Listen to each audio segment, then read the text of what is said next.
I taught my dogs to dunk their heads in the water. The treats I used were blueberry and watermelon, and I started by just dropping a blueberry in the water. Now, you might be wondering why I'm doing this. There was a study done relatively recently that showed that a dog voluntarily submerging their face has some promise as an effective way to quickly cool them down. So I thought, why not try and teach this? As you saw, it took Lottie a little bit to get that first blueberry, and then it turned out she didn't really like blueberries. I tried it with Tilney too, and he was quicker to get his blueberry treat, but I guess the blueberries were a miss because he didn't like them either. Luckily, I had prepared my watermelon, so I switched over to that. And at this point, I started rewarding Lottie for getting the watermelon out of the water with treats. This is one of my favorite ways to fade a lure. I add in a reward before I take the lure away. Lottie kind of liked the watermelon, but she liked the kibble more. Luckily, Tilney loved the watermelon, and whenever Lottie was distracted, he came over to clean it all up. Now, something that's a little funny here, Lottie is much more comfortable in water than Tilney, but he is so much more food motivated, and so he was actually quicker to progress through all of these steps. After my dogs were consistently getting the treats out of the water, then I filled the bowl even higher, because ideally they would feel comfortable completely submerging their heads.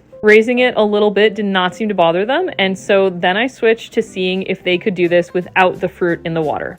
Tilney was first to get this. He actually stuck his head there on his own to see if food was still in there. And then he very quickly figured out what I wanted and what would give him more kibble and more watermelon. Lottie took a little bit longer, but after she had watched Tilney for a while, she got it too. And so by the end of about a 5-minute training session, both of my dogs were relatively happily sticking their faces all the way into the water. Now I just need to get a deeper bucket so we can try it with more submersion.